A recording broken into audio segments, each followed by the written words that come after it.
together leads us to this moment where finally, even the most adamant naysayers who wanted to pretend as if this wasn't a structural problem, what could they say?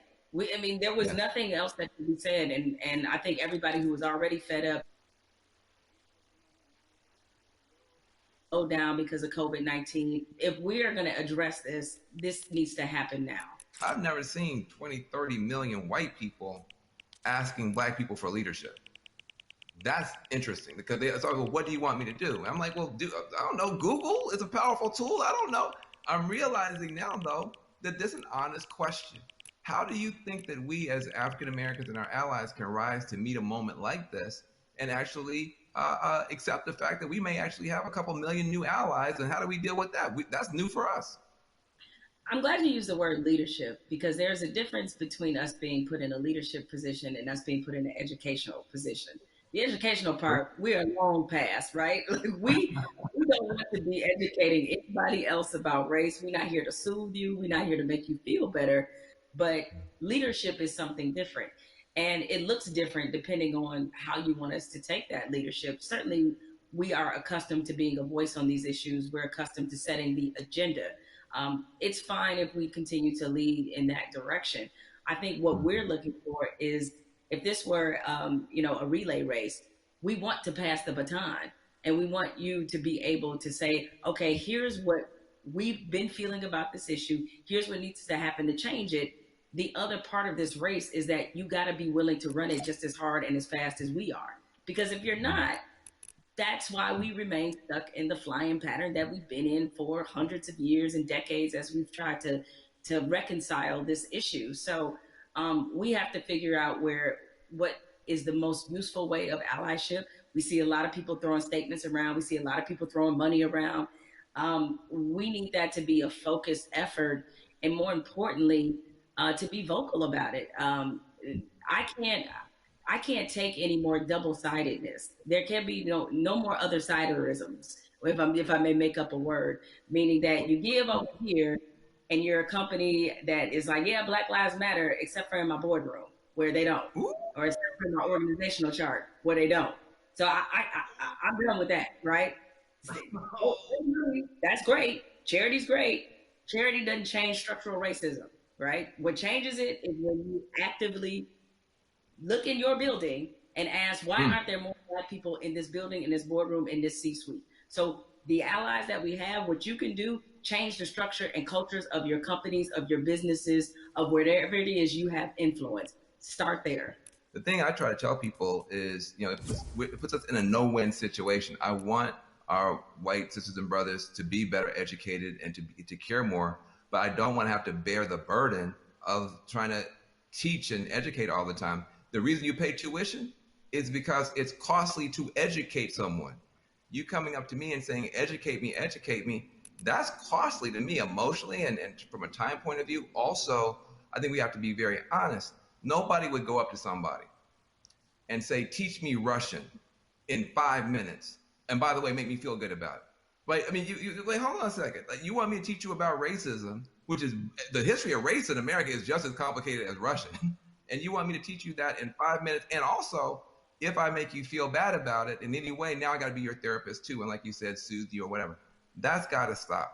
I would love for somebody to come to me and say, I made my whole family watch the 13th and read the new Jim Crow and read White Fragility. And we had a question on page 52. Now, hey, we can have that conversation all day long because you're doing your homework, but don't flop on me like you never heard of Google. If you wanted to know about cryptocurrencies or whatever, you find that stuff out before any black person ever heard of it. So I'm sure you can educate yourself about anything you want to know. I have to say something to you because I've never gotten a chance to talk to you. I feel like I know you because I'm such a big, mad, crazy Stan and fan. But I love you to death. I just am so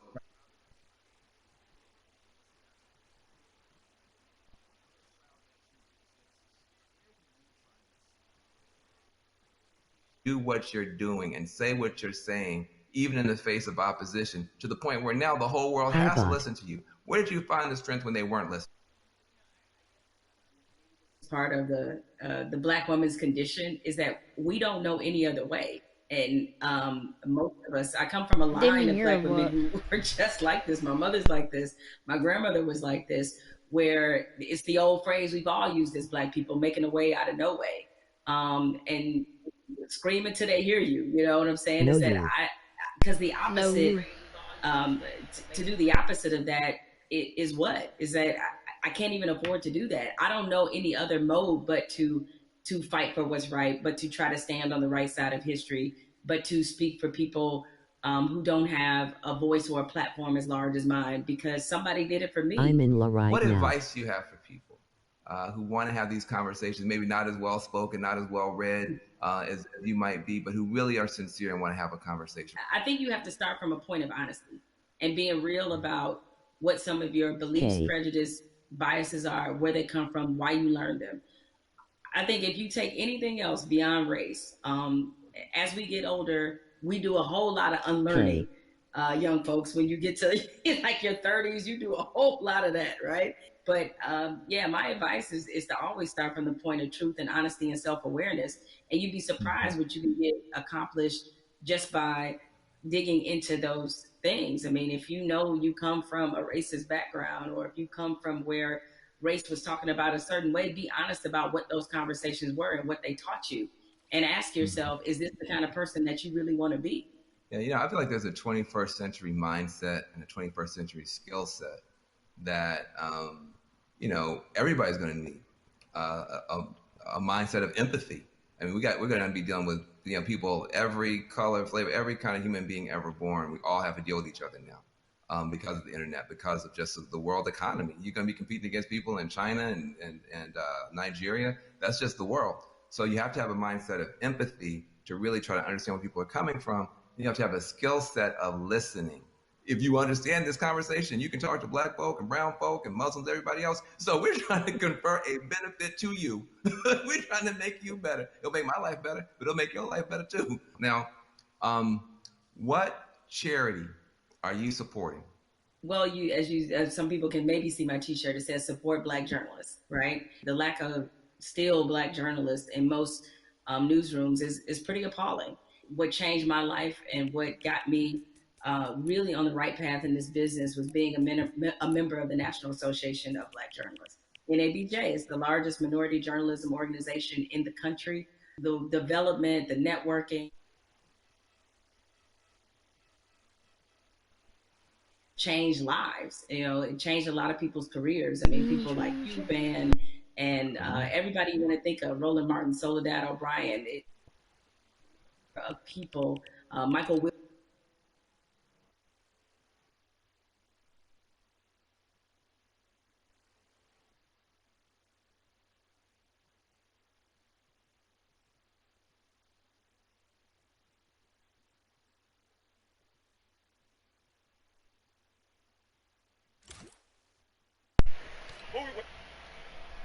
Your camera. Yeah, let's check your vehicle. Check your camera. What you say? Check my vehicle. I think you're a thief. You do? Yeah. Yeah, I think you a bitch. How about that? Can I get an amen? Yeah. Little stink bitch. Little stink.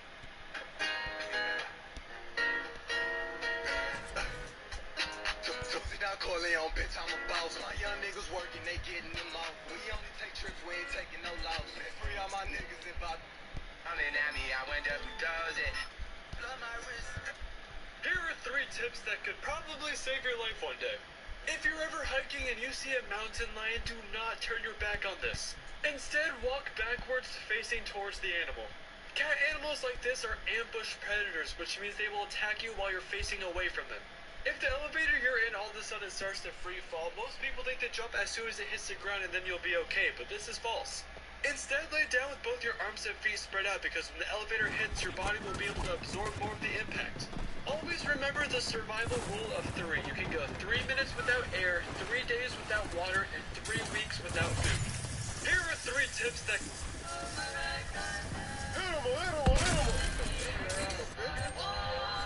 Hey, you finna die, baby. Oh, that's messed up.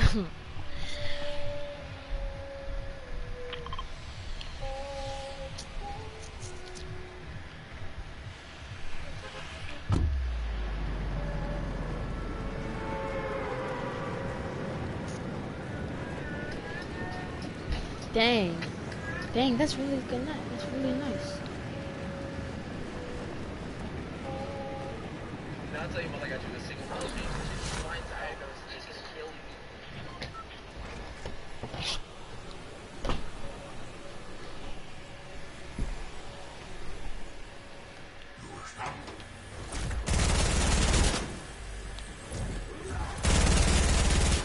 There's no one in here.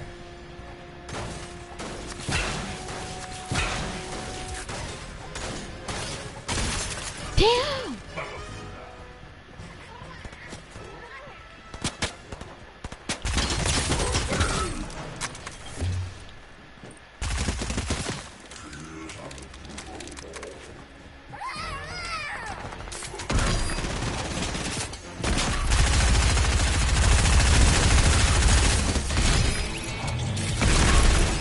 Oh, damn.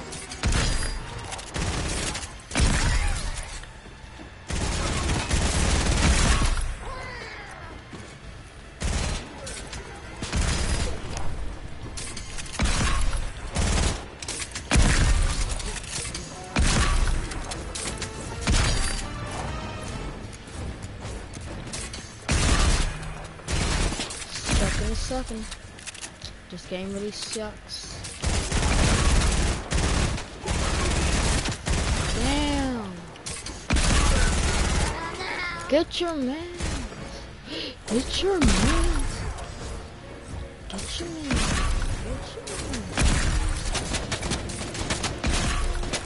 Bro. Bro.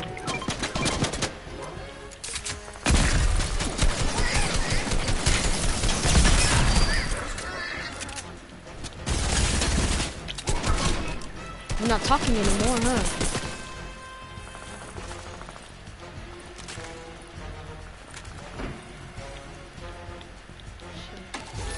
First time smoking a key card in.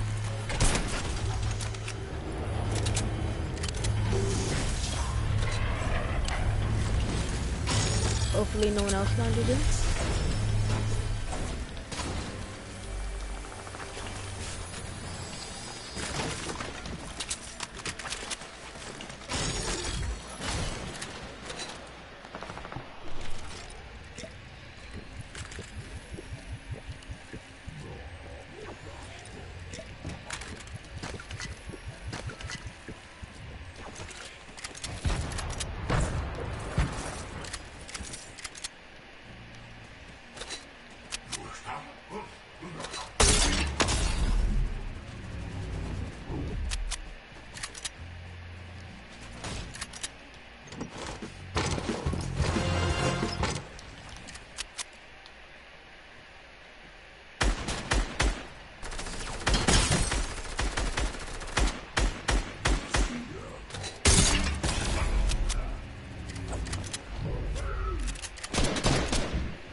You suck. Oh, I got Kit. But I still have no freaking...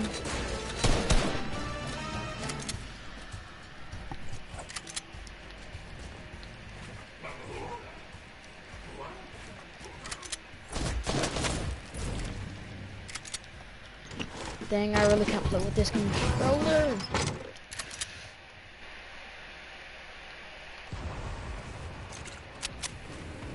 Bite me.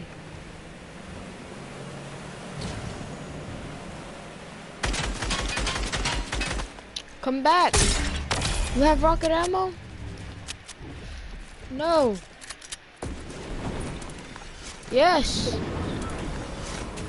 No, no, where are you going?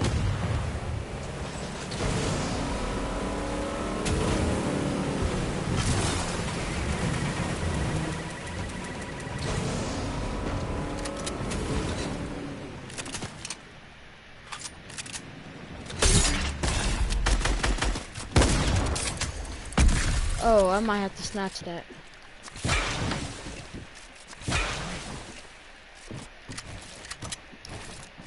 Look. Like.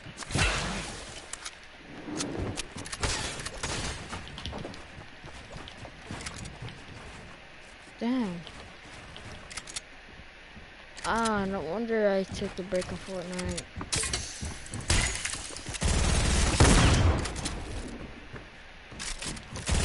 Cause people like you guys are sweats.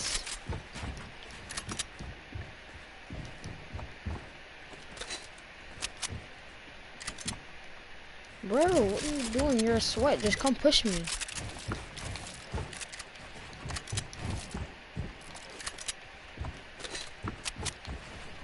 Practicing 24/7 just to hide from someone that doesn't even play this game that much.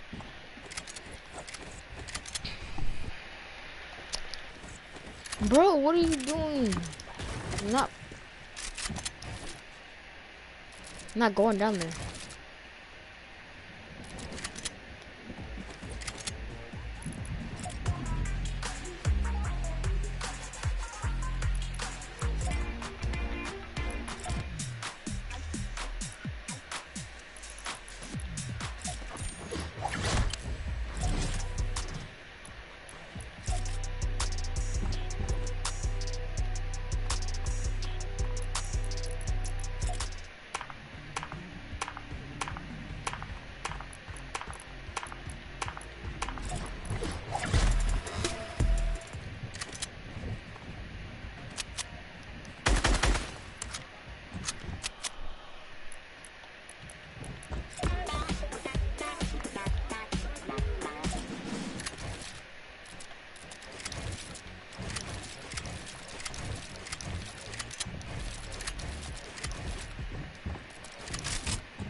Yes.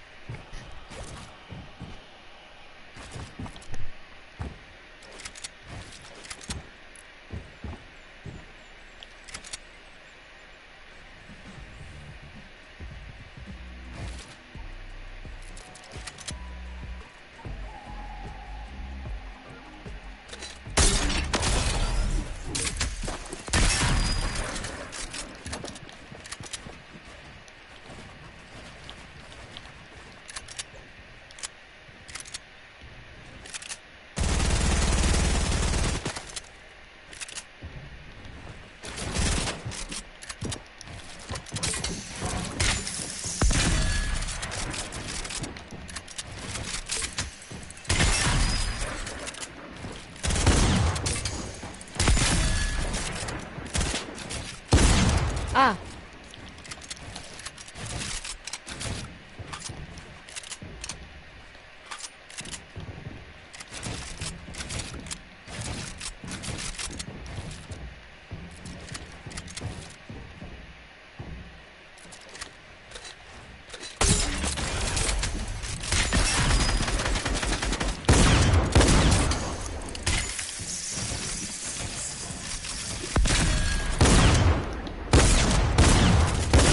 I suck at this game. This is why I don't play it.